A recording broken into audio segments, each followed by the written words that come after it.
यह मेरा सौभाग्य है कि आज इस कार्यक्रम के दौरान मैं सुनील जी का परिचय आप सबसे करा दूं। अगर एक ही लफ्ज़ में सुनील जी के जीवन का वर्णन करना है, माफ़ कीजिए मेरी हिंदी में संस्कृत ज़्यादा आएगा, तो मैं कहूँगी कि सुनील जी का पूरा जीवन समर्थ रामदासमय है।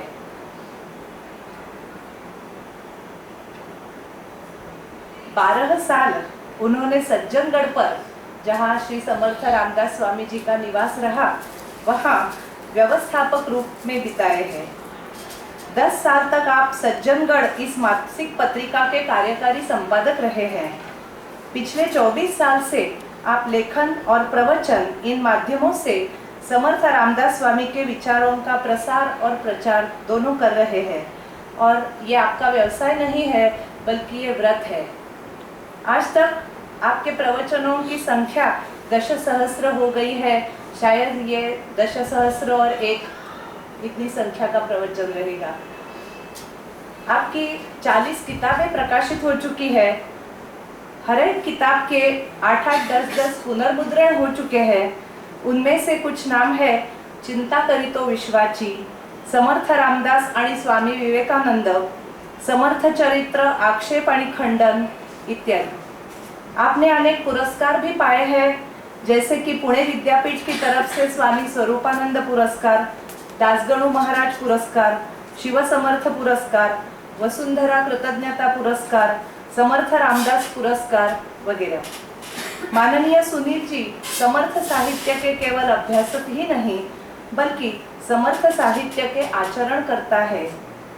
अभी अभी सुनील जी ने मुझसे कहा कि मैंने 10 से ज़्यादा प्रवचनकार तैयार किए हैं और किसी भी प्रवचनकार को कम से कम 10 प्रवचनकार तैयार करने के बाद ही मुक्ति का अवसर मिलता है, उसके पहले नहीं। तो मैंने उन्हें बोला कि वैसे ही हम शिक्षकों को 10-15 शिक्षक तैयार करने हैं, उसके बाद ही हम दूसरा कुछ विचार कर सकते हैं।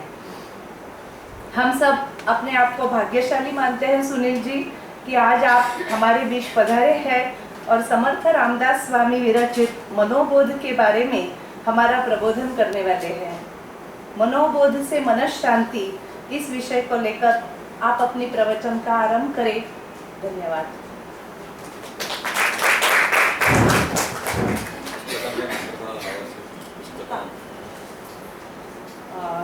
माफ कीजिए, एक उद्घोषणा है। आपका पुस्तक हिंदी में यहाँ उपलब्ध है और वो कंसेशन में हम सबको मिलने वाला है। अगर कोई चाहते हैं तो व्याख्यान के बारे में आप श्रीमती पेठे जी से मिल लीजिए। श्रीमान पेटकर, श्रीमान दिलीप पेटकर और श्रीमती पेटकर, ये दोनों सुनील जी के बहुत चाहने वाले हैं और वे रुयाइट है और वही आज हमें उन्हें इधर लेके आए हैं। तो मेरा आप सबसे अनुरोध है कि आप बाद में वो किताब देख लीजिए और उनके प्रवचन के बाद प्रश्न उत्तर भी होंगे, तो आप सब इसका आस्वाद लें और अनुभव करें। धन्यवाद।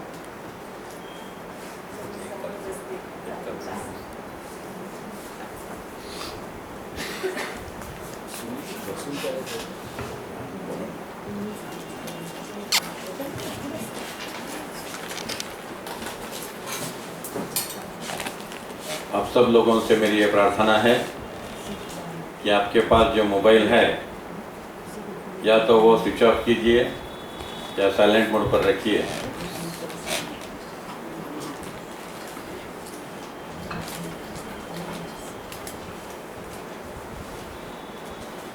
रामामि तव दास दास मणवे, माते कशाचे भय, रामादाय न जास्थळे सुखगना, होईल तेथे जय। रामाया भुवनत्रयी तुद्विणा, नाही दुजा तारक, रामा तु सकलार्थपूर्ण करिषे तू तात मे बालक। जय जय रघुवीर समर्थ।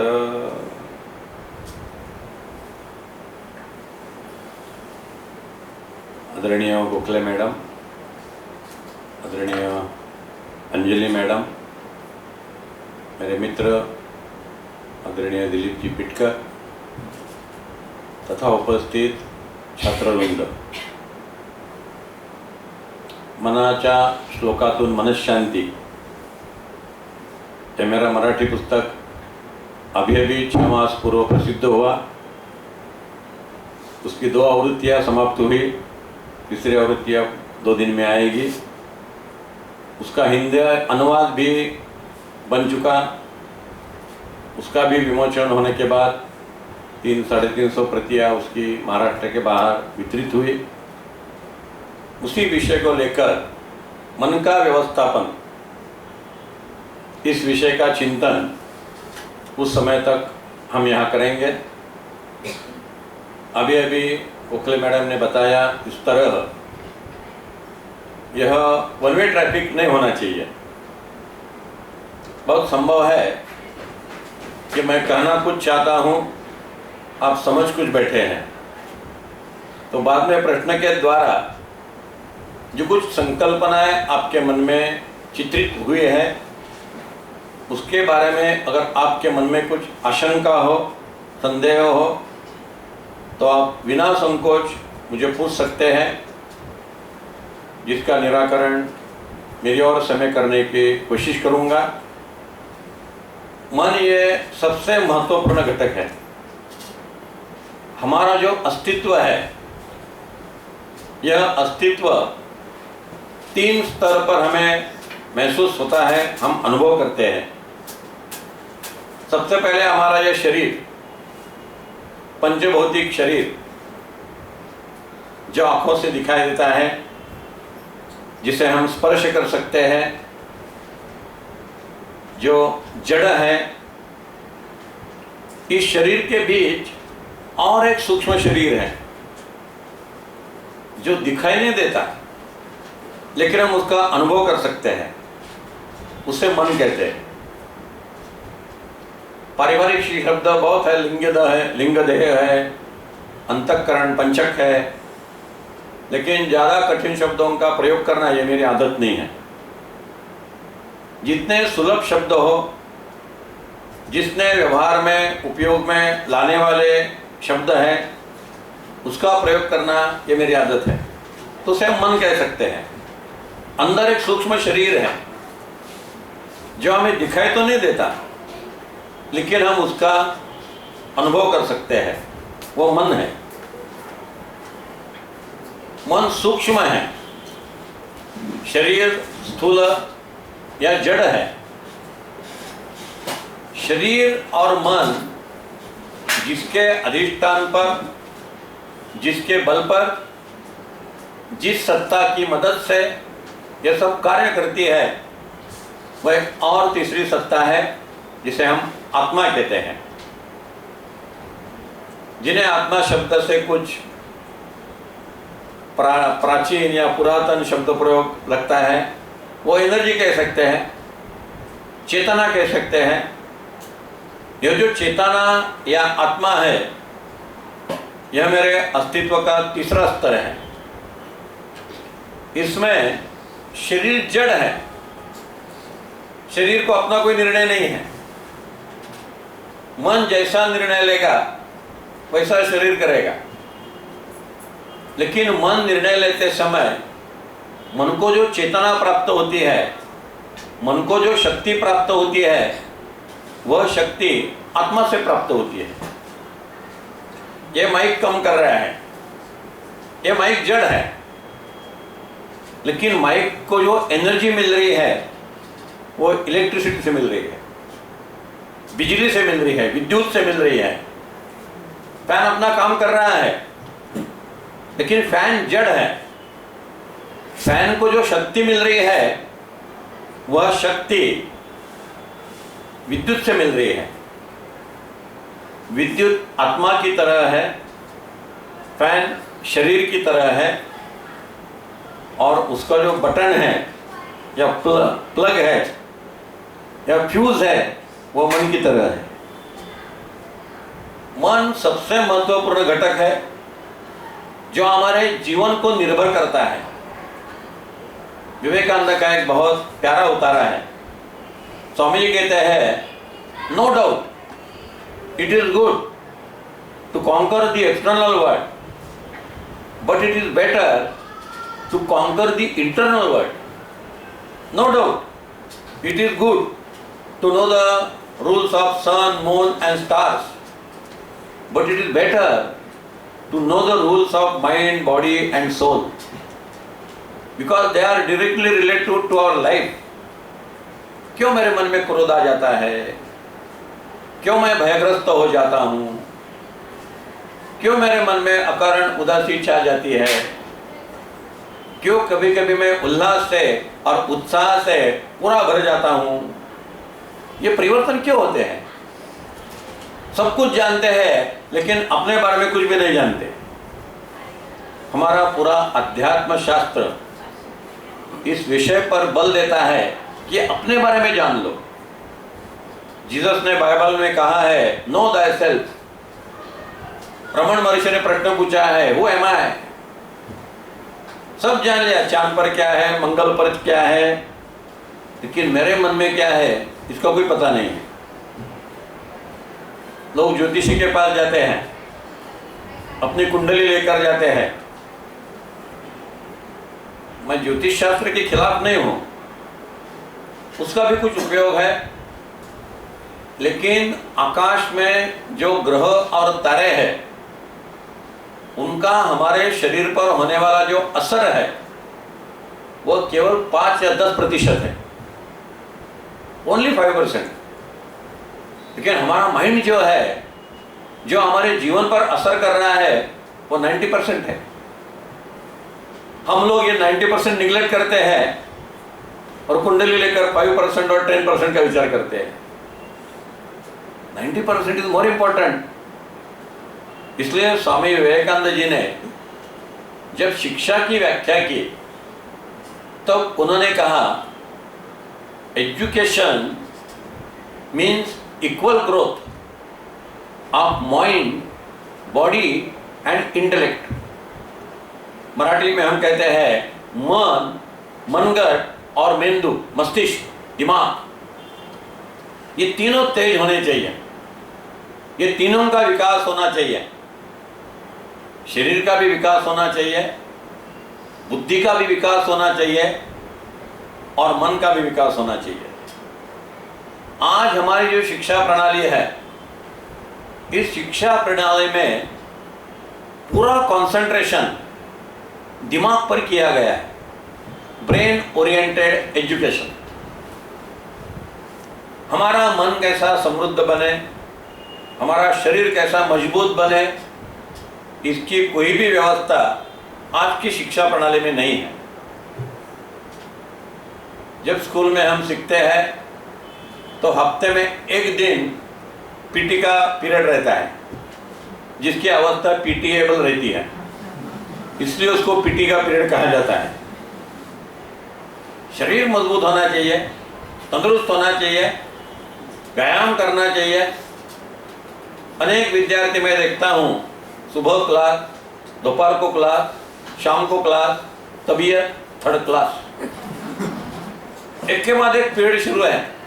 ये क्लास है, वो क्लास है, यहाँ जाना है, यह जाना है, ये इम्तिहान देना है, वो इम्तिहान देना है। शरीर बल पर कब कंसंट्रेशन करोगे?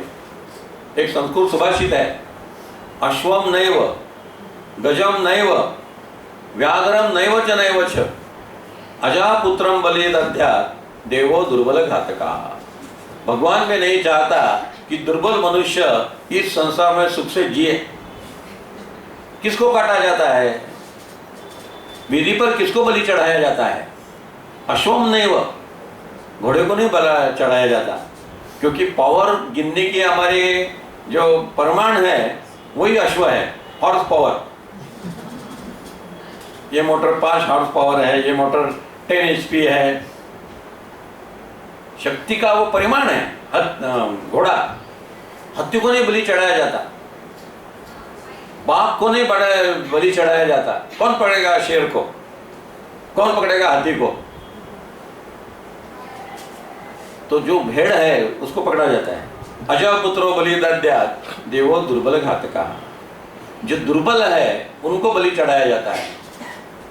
तो सबसे पहले हमारी शारीरिक बल की अवस्था जो है तंदुरुस्त होना चाहिए। रोज कुछ न कुछ फिजिकल एक्सरसाइज करना चाहिए। अगर आप व्यायाम नहीं करते हो तो अपने मन में समझ लीजिए कि आप कुछ अपराध कर रहे हैं। अंग्रेजी में कहा है नो एक्सरसाइज नो फूड। जिस दिन व्यायाम नहीं करोगे खाना मत खाओ। व्यायाम करना चाहिए। केवल 15 या 20 सूर्य नमस्कार के लिए 10 मिनट काफी है। और 24 घंटे में हम अगर अपने लिए 10 मिनट नहीं निकाल सकते हैं तो हमारे जैसा अभागी इस संसार में और कोई भी नहीं। केवल 10 मिनट योगासन के लिए केवल 10-15 मिनट काफी है। लेकिन इससे हमारा शरीर जो है वो तंदुरुस्त हो जाता है। स्वामी विवेकानंद जी ने कहा कि मन, शरीर और बुद्धि तीनों का संतुलित विकास होना चाहिए। केवल ब्रेन एजुकेशन ओरिएंटेड एजुकेशन है तो दुर्बल शरीर के, रुग्ण मन के बहुत बुद्धिमान लोग हम तैयार कर रहे हैं। आज की शिक्षा में दुर्बल शरीर के, रुग्ण मन के बहुत बुद्धिमान छात्र तैयार हो रहे हैं। बुद्धिमानी बहुत रहती है, सैलरी बहुत रहती है, लेकिन मन मजबूत नहीं है। अनेक बार इम्तिहान के दिन या रिजल्ट के दिन ये खुदकुशी के दिन रहते हैं, आत्महत्या के दिन रहते हैं। थोड़ा पेपर कठिन था, आत्महत्या कर दी। पुणे में IT पार्क में जिन लोगों का 12 लाख का पैकेज है, 15 लाख का पैकेज है, ऐसे सर्विस करने वाले युवा आत्महत्या करते हैं। काम के टेंशन के कारण मैं आत्महत्या कर रहा हूँ ऐसा लिख देते हैं और अपना शरीर समाप्त कर देते हैं। कितना अच्छा शरीर भगवान ने हमें दिया है, क्यों इतनी दुर्बलता है? शिवाजी महाराज का जीवन देखो, स्वामी विवेकानंद का जीवन देखो, आपत्तियों की श्रृंखला है, एक के बाद एक लगातार संकट है। उन्होंने तो हर महीने को आत्महत्या करनी चाहिए थी, कितनी आपत्तियां थी। लेकिन हमारे एक नीरज नाम के हिंदी कवि ने कहा है, रोक सका है कौन उसे जिसने बस चलना ही सीखा, मिटा सका है कौन उसे जिसने बस जीना ही सीखा, बुझा सका है कौन उसे जिसने बस जलना ही सीखा, विष अमृत बना उसे जिसने बस पीना ही सीखा। आत्मविश्वास, इसलिए समर्थ रामदास स्वामी जी ने मनोबोध में कहा है, मना श्रेष्ठ धारित्य जीवे धरावे, मना बोलने नीच शोषित दावे। धीरज रखना चाहिए। कितनी आपत्तियां विवेकानंद के जीवन में आई थी जब वो अमेरिका में गए थे, धर्म परिषद के लिए गए थे, लेकिन धर्म परिषद में प्रवेश मिलने वाला नहीं था, क्योंकि अंतिम तारीख जो थी प्रवेश लेने की वो बीत चुकी थी, तो प्रवेश तो नहीं मिलने वाला। उनके पास कोई परिचय पत्र नहीं था कि कौन से संप्रदाय के है, क्या क्वालिफिकेशन है, कोई भी सर्टिफिकेट नहीं था, तो प्रवेश नहीं मिलने वाला था। लेकिन वो हिम्मत नहीं हारे। इस तरह हमारा मन जो है वो मन भी मजबूत होना चाहिए। जिस तरह शरीर बल संपन्न होना चाहिए, मन मजबूत होना चाहिए, कितनी भी मुसीबतों को हो उसका सामना करने के लिए हमारा मन समर्थ होना चाहिए, उसी तरह हमारा दिमाग भी तेज होना चाहिए। इन तीनों का संतुलित विकास जब होता है, स्वामी जी कहते हैं, उसे मैं शिक्षा कहता हूं। तो हमारे जीवन में आत्मविश्वास होना चाहिए। और एक व्याख्या शिक्षा के स्वामी विवेकानंद कहते हैं let not enter a single negative thought in the minds of your pupils. That is education. Positive thinking, आत्मविश्वास, जिससे स्वामी विवेकानंद ने एक और शब्द कहा है विल पावर, उसे समर्थ रामदास स्वामी ने कहा है संकल्प शक्ति। हमारे मन में अगर दृढ़ संकल्प हो, आत्मविश्वास हो, तो हमारे जीवन को हम जैसा चाहे वैसा आकार दे सकते हैं। स्वामी जी कहते हैं take all responsibilities on your shoulder and mind well that you are the creator of your destiny. तुम्हें अपने भाग्य के निर्माते हो। भगवद गीता में कहा है उद्धरेत आत्मनात्मानम न आत्मानम अवसादयेत, आत्मैव आत्मनम बंधुः आत्मैव रिपु आत्मनः। तुम ही तुम्हारे भाग्य के विधाते हो। अपने जीवन को तुम चाहे जैसा आकार दे सकते हो। इसके लिए आत्मविश्वास होना चाहिए, प्रयत्नवाद होना चाहिए। मैं कुछ भी कर सकता हूँ, मैं कुछ भी बन सकता हूँ। यह विल पावर अगर मन मजबूत होगा तो निर्माण होगी। हर बार पत्रिका दिखाना, ज्योतिष के पास जाना, भगवान के पास प्रार्थना करते रहना है भगवान मुझे शक्ति दो, हे भगवान मुझ पर दया करो। स्वामी विवेकानंद कहते थे ये बुद्धि का लक्षण है। वीर भाव होना चाहिए, आत्मविश्वास होना चाहिए। उन्होंने कहा the old religion said that he was an atheist who did not believe in God, but my new religion said that he is an atheist who does not believe in himself. If you believe in 33 crore gods and if you don't believe in yourself, then you are an atheist. आसमान के 33 कोटि देवों पर विश्वास है, लेकिन अपने पर विश्वास नहीं है। समर्थ रामदास स्वामी ने कहा है यज्ञ तो देव जानावा अंतरी धरितावरे, अचूक यज्ञ तो देवो चुकने दैत्य जानिए। प्रयत्न ही परमेश्वर है, लेकिन प्रयत्न अगर गलत दिशा में होगा तो वह शैतान है। जो प्रयत्न सही दिशा में हो रहा है, वो सही दिशा में होने वाला प्रयत्न, यही परमेश्वर का स्वरूप है। अब रुया कॉलेज है, ये कॉलेज का है मुझे पता नहीं था, लेकिन हमारे मित्र इस कॉलेज की विद्यार्थी है। मैंने सही दिशा में प्रयत्न किया, उनके पास में गया। वो कॉलेज के विद्यार्थी होने के कारण वो मुझे ठीक से यहाँ ले आए। अगर मैं ढूंढता रहता, कोशिश करता, टैक्सी वाले को बताता तो थोड़ा विलंब हो सकता था। प्रयत्न भी सही दिशा में होना चाहिए और प्रयत्न के लिए आत्मविश्वास होना चाहिए। मैं ये कर सकता हूँ, मैं ये बन सकता हूँ। हमारे यहाँ संस्कृत में सुभाषित सिखाते हैं कराग्रे वसते लक्ष्मी, करमध्ये सरस्वती, करमूले तु गोविंदा, प्रभाते करदर्शनम। कराग्रे वसते लक्ष्मी, कितना धन कमाना है मेरे हाथ में है। करमध्ये सरस्वती, कितना ज्ञान संपादन करना है, कितनी विद्या हासिल करना है मेरे हाथ में है। करमूले तु गोविंदा, भगवान की प्राप्ति मेरे हाथ में है।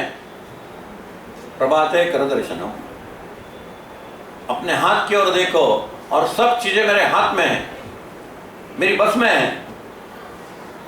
महाविद्यालय युवकों के हम शिविर लेते हैं, तब छात्रों को मैं कहता हूं जब सुबह आप बिस्तर से उठेंगे तो 3 बार अपने आप को कहो मैं जिंदगी में सफल होने के लिए पैदा हुआ हूं।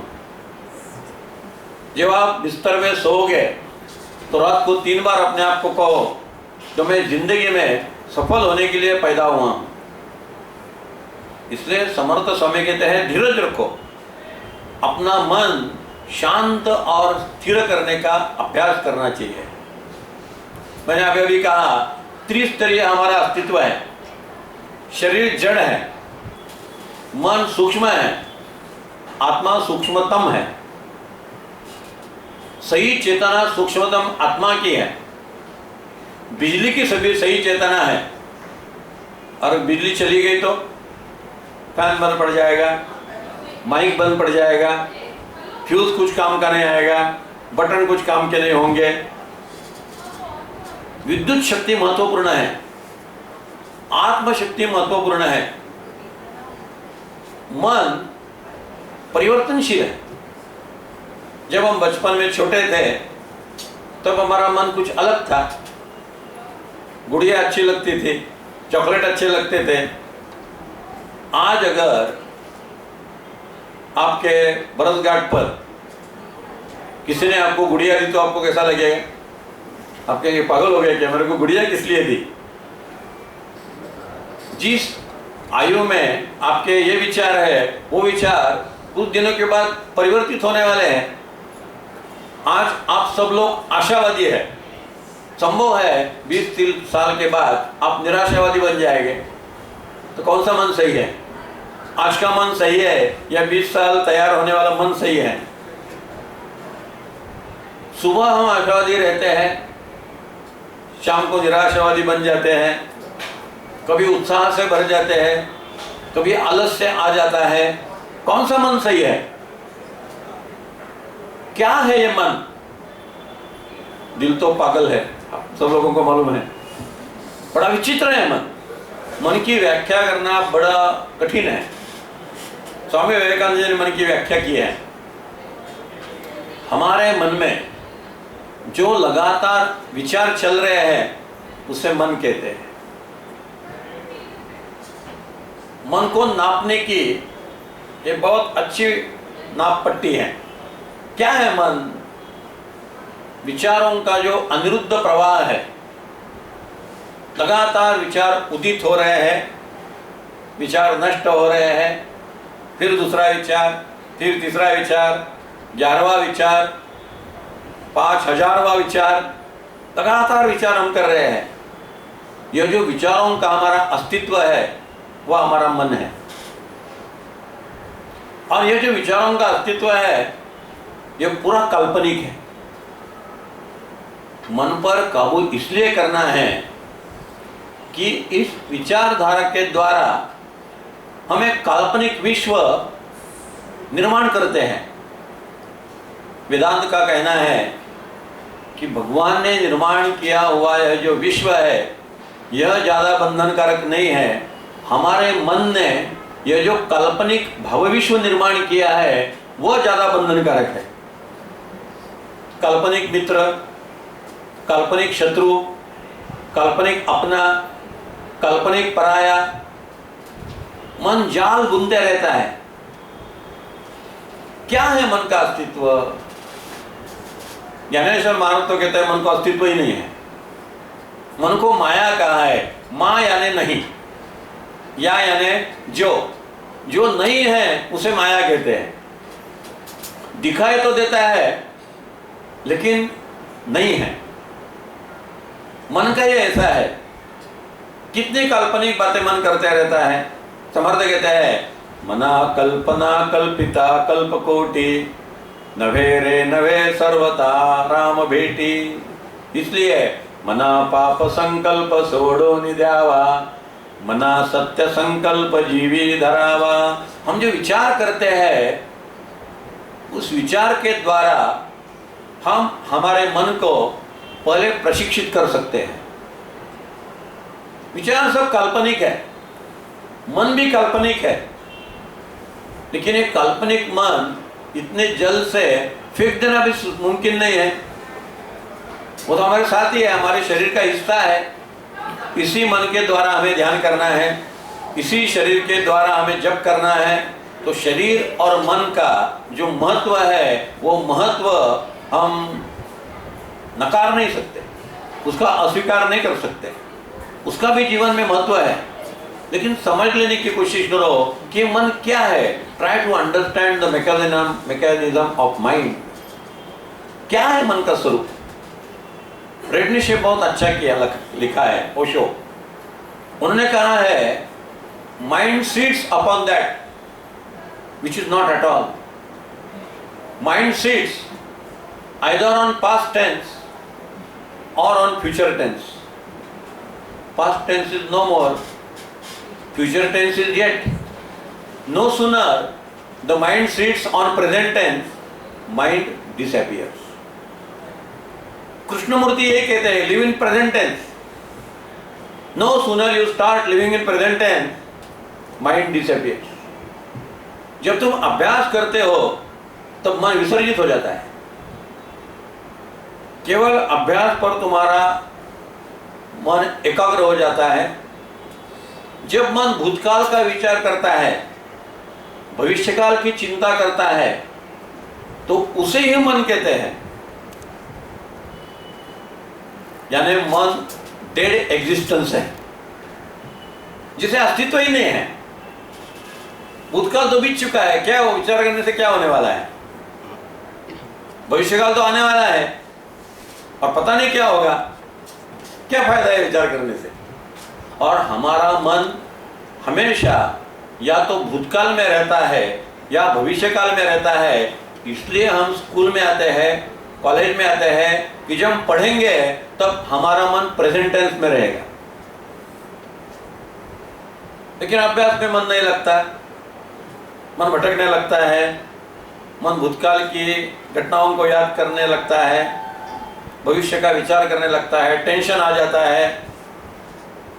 यह सब काल्पनिक है।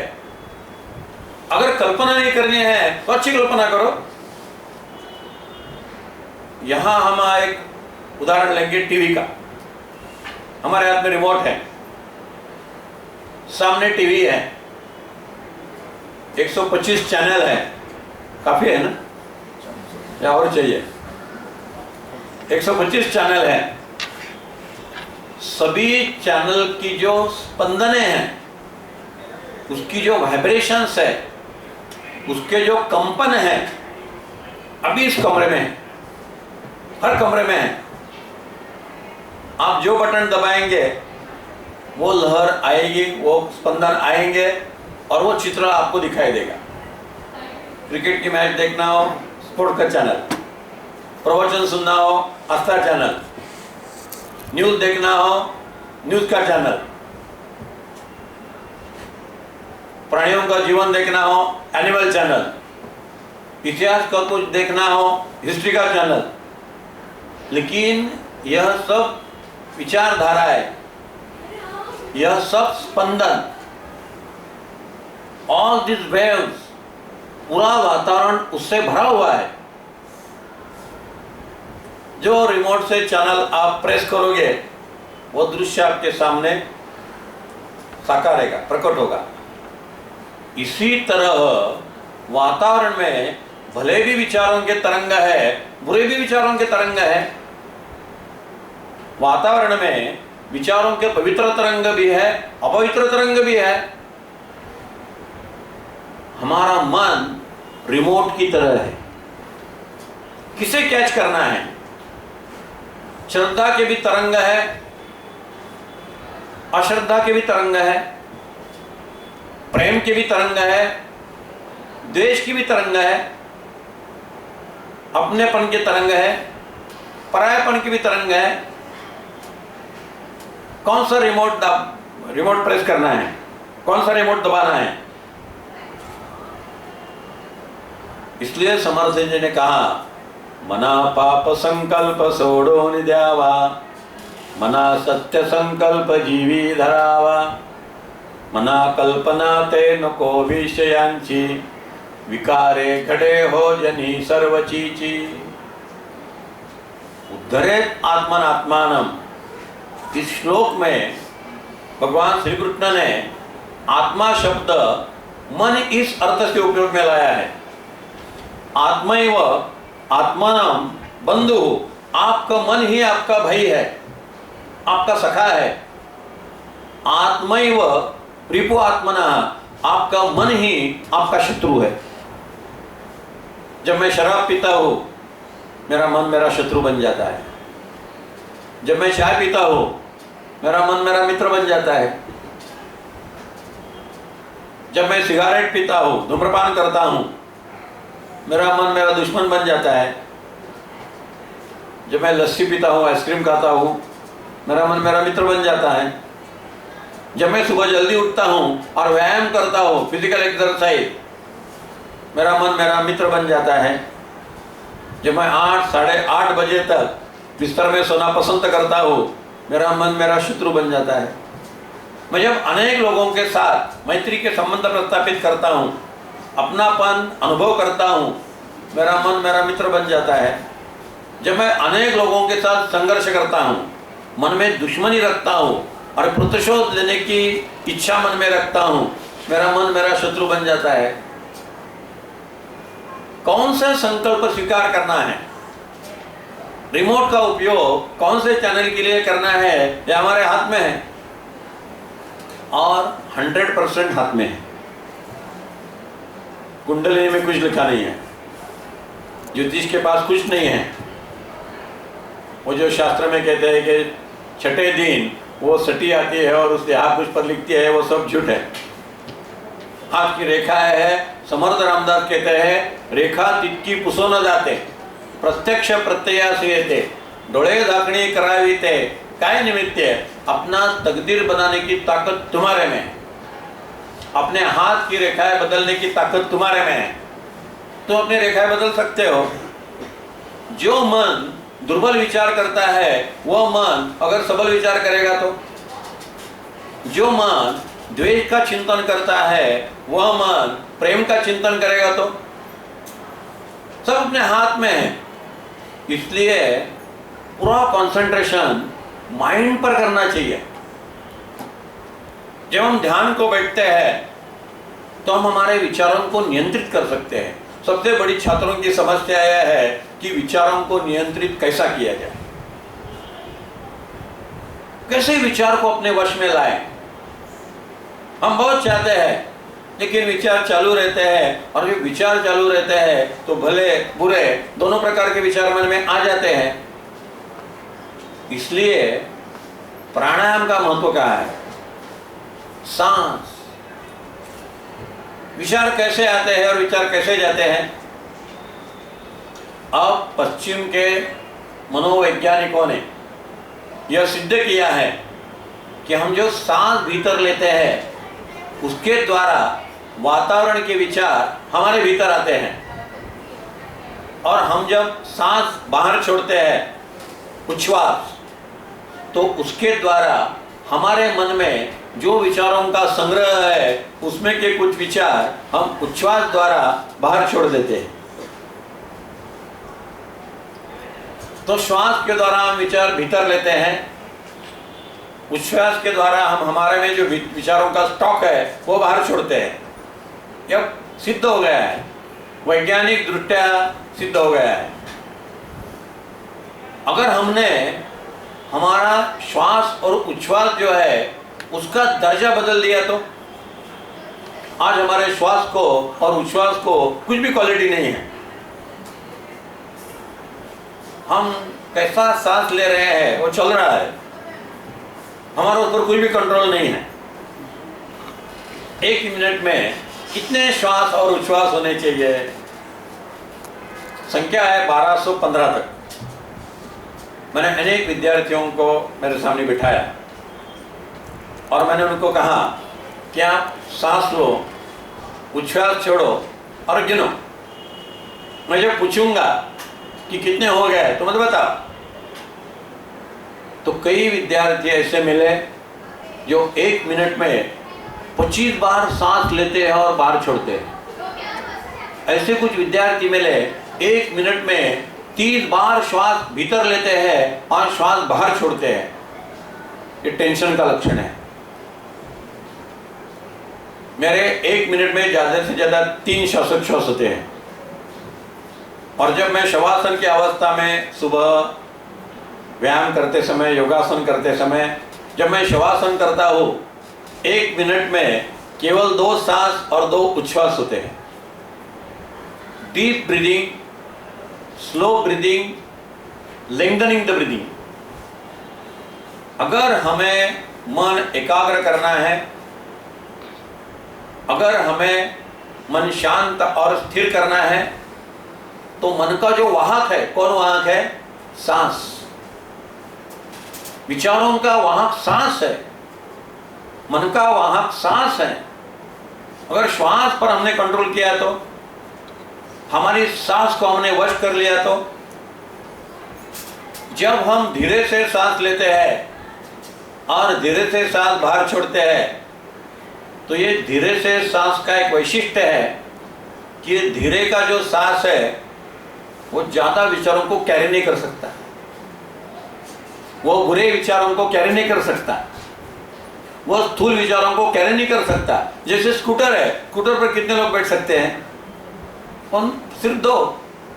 हम अभी कार में आए, वो कार क्या है? 5 सीटर, केवल 5 आदमी। और बस हो तो 50 आदमी बैठे हुए, 50 खड़े हुए, 50, पूरी गाड़ी पैक हो जाती है। कोई भी बैठता है, कितने भी लोग बैठते हैं, लेकिन जिस तरह स्कूटर की मर्यादा है, कार की मर्यादा है, उतने ही लोग बैठ सकते हैं। उसी तरह अगर हमारा श्वास संत हो गया, हमारा श्वास धीरे से हो गया, हमारी सांस गहरी हो गई, deep breathing, slow breathing, lengthening the breathing, लंबी सांस, दीर्घ श्वास, इस दीर्घ श्वसन के द्वारा हम हमारे विचारों को वश में ला सकते हैं। और जैसे ही विचार वश में आ जाते हैं, मन अपने कब्जे में आ जाता है। आप प्रयोग करो, रोज 10 मिनट शांति से बैठने की कोशिश करो। बिल्कुल तांट बैठना है, पीठ की रीढ़ बिल्कुल सीधी। जब हमारे पीठ की रीढ़ बिल्कुल सीधी रहती है, उस समय हमारे ऊपर गुरुत्वाकर्षण का सबसे कम प्रभाव रहता है। हम जब सोते हैं तो गुरुत्वाकर्षण का हमारे ऊपर इतना प्रभाव रहता है कि हमें नींद आ जाती है। जब हम फ्लैट हो जाते हैं, ज्यादा देर हम फ्लैट अवस्था में नहीं रह सकते, नींद आ जाती है, क्योंकि गुरुत्वाकर्षण की शरण में हम जाते हैं।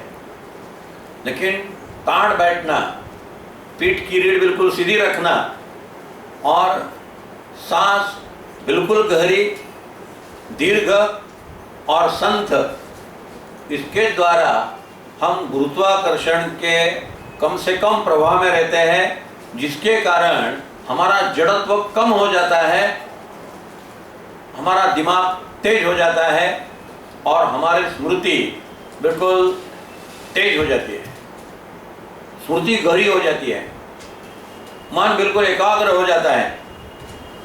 स्वामी विवेकानंद ये अभ्यास रोज 8 घंटे करते थे। कितना? 8 घंटे। रात को 10 बजे बैठते थे और सुबह 6 बजे उठते थे, प्राणायाम से, ध्यान से, नींद से नहीं। विवेकानंद सोते नहीं थे रात को, रात भर एकाग्र बैठा करते थे। रात को 10 बजे ध्यान को बैठते थे और सुबह 6 बजे उठते थे। इतनी एनर्जी पैदा हुई, इतना कंसंट्रेशन हो गया कि जब वो पढ़ते थे तो 1 घंटे में कम से कम 600 पृष्ठ पढ़ते थे। 1 घंटे में 600 पृष्ठ, और जितना पढ़ते थे सब दिमाग में रह जाता था। कुछ भी पूछो, पन्ने के पन्ने कंठस्थ हो जाते थे। लंदन की एक घटना है, कुछ महाविद्यालयीन युवक राइफलिंग का अभ्यास कर रहे थे। एक सरोवर था, तालाब था, उस तालाब के ऊपर अंडों के कुछ छिलके थे और वो राइफल के द्वारा वो छिलके उड़ाने की कोशिश कर रहे थे, लेकिन किसी का भी नेम नहीं लगता था। 4-5 विद्यार्थी थे, सभी ने 4-5 बार कोशिश की, लेकिन सभी गोलियां फजूल हो गई, व्यर्थ हो गई, कुछ निष्पन्न नहीं हुआ, एक भी छिलका नहीं उड़ सका। स्वामी जी वहां खड़े थे, वो हंसने लगे। छात्रों ने पूछा, स्वामी जी हंस क्यों रहे हो? स्वामी जी ने कहा, मुझे आश्चर्य लगता है, आपने इतनी बार कोशिश की, एक भी सफल नहीं हुआ। उन्होंने कहा, आप अपने को इतना अगर बुद्धिमान समझते हो तो आप कोशिश करो। स्वामी जी ने कहा, मैंने राइफल जिंदगी में कभी हाथ में पकड़ी नहीं है, मेरे हाथ में हमेशा भगवत गीता रहती है, राइफल तो नहीं रहती। आपने अगर मुझे सिखाया तो मैं कोशिश करूंगा। केवल 10 मिनट का ट्रेनिंग, 10 मिनट में उन छात्रों ने वो कंधे पर कैसे रखने की, वो छर्रे को कैसा देखने का, कैसा निशाना करने का, बनाने का, और कैसे वो गोली छोड़ने की, ये सब ट्रेनिंग उन्होंने 10 मिनट में स्वामी जी को दिया। 10 मिनट में स्वामी जी के सब बातें समझ में आ गई। उन्होंने कहा okay I will try. Swami ji ने 4-5 गोलियां छोड़ी और प्रत्येक गोली में एक एक छिलका उड़ा दिया। उन्होंने स्वामी जी से पूछा कि स्वामी जी ये कैसा संभव है? स्वामी जी ने कहा मैं रोज 8 घंटे ध्यान का प्रयोग करता हूं, जिसके कारण मेरा मन पूरा एकाग्र रहता है। किसी भी चीज को मैं 2 मिनट में पकड़ सकता हूं। तो हमारा मन बड़ा शक्तिशाली है। मन क्या नहीं है? तुकाराम महाराज तो कहते हैं मन ही गुरु है और मन ही देव है। भगवान रामकृष्ण परमहंस ने कहा है कि मेरी साधन काल में मुझे इस बात का अनुभव हुआ कि मेरा मन ही मेरा गुरु है। एक बहुत अच्छा गीत साहिर लुधियानी का है, तोरा मन दर्पण कहलायो, भले बुरे सारे कर्मों को देखे और दिखायो, तेरा मन दर्पण कहलायो। मन ही देवता, मन ही ईश्वर, मन से बड़ा न कोय, मन उजियारा जब जब फहले, जग उजियारा होय। इस उजले दर्पण पर कोई धूल जमा ना पाए, तोरा मन दर्पण कहलाए।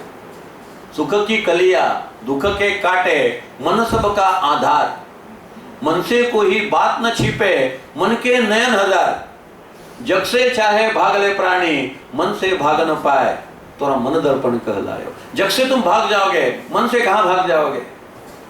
मन तुम्हारा पीछा करता रहेगा। मृत्यु के बाद भी मन पीछा करता रहता है। मृत्यु के बाद शरीर को पुनर्जन्म नहीं मिलता, आत्मा को पुनर्जन्म नहीं मिलता, पुनर्जन्म मन को मिलता है। ये जो तुम्हारा मन है वो मृत्यु के बाद भी तुम्हें छोड़ता नहीं है, इसलिए आत्महत्या से प्रश्न कभी भी छूटता नहीं है। आत्महत्या करोगे तो शरीर नष्ट हो जाएगा, मन कैसे नष्ट करोगे? मन नष्ट करने का एक ही मार्ग है, ध्यान, जप, शांति से बैठने की कोशिश। शांति से बैठने की कोशिश करो। शांति से बैठना कितना आसान है और कितना कठिन हो गया है। हम जब बैठते बिल्कुल शांत हो जाते हैं, पूरे विचार ग्राम हो जाते हैं, कितना आनंद आ जाता है, कितनी मजा आ जाती है। कितने काल्पनिक शत्रु हम निर्माण करते हैं, कितने काल्पनिक भय हम निर्माण करते हैं। समर्थ रामदास कहते हैं मन को प्रशिक्षण दो। अगर मन को प्रशिक्षण दोगे तो दुख भी महसूस नहीं होगा, दुख भी नहीं रहेगा। हमारे मन को बड़ी प्यार से समझाना पड़ेगा। भगवान बुद्ध के पास एक युवक आया, बड़ा अच्छा संगीतज्ञ था, संगीत का जानकार था, साधक था। भगवान बुद्ध ने उसको पूछा कि अगर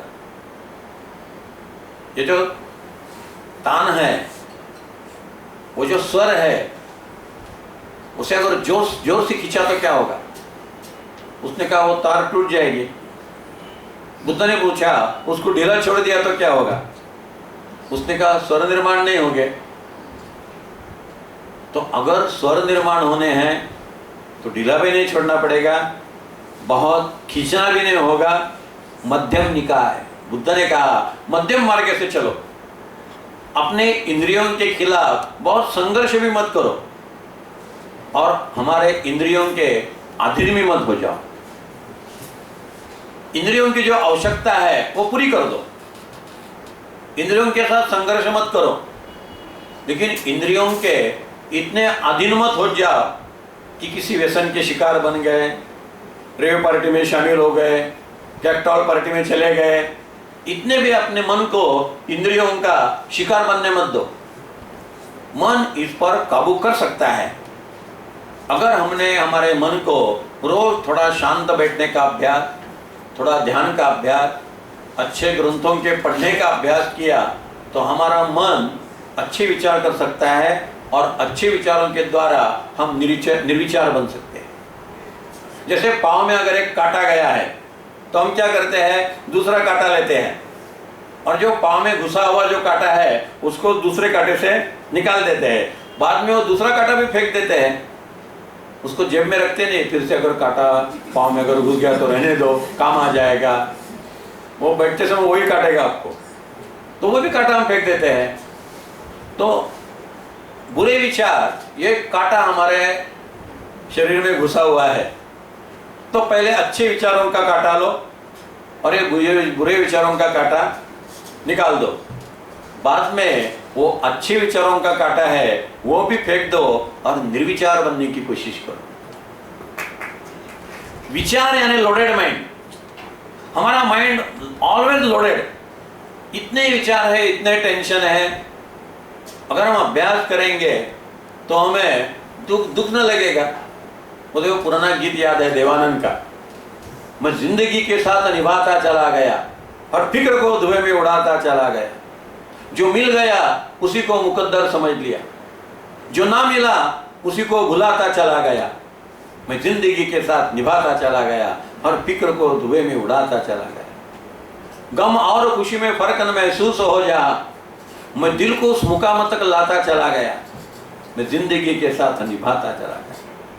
बर्बादियों का शौक मना ना फजूल था, बर्बादियों का जश्न मनाता चला गया। मैं जिंदगी के साथ निभाता चला गया। कोई भी बर्बादी नहीं चाहता, लेकिन उस गीत में शायर लुधियानी लिखते हैं, जब मेरे जीवन में बर्बादी का समय आया तो मैंने उस बर्बादी को भी महोत्सव बना दिया, उस बर्बादी का भी उत्सव मनाया। हमारे एक मित्र हैं कांग्रेस के खासदार वसंतराव थोरात। अब वो खासदार नहीं रहे, उन्होंने राजकारण संन्यास लिया, अब केवल भगवान का चिंतन करते रहते हैं। गुरु रामदास के भक्त मेरे पास आते हैं ध्यान धारणा करने के लिए। तो ये वसंतराव थोरात है, इलेक्शन में खड़े थे 1977 में, और उस समय वो तो हमेशा चुन के आते थे।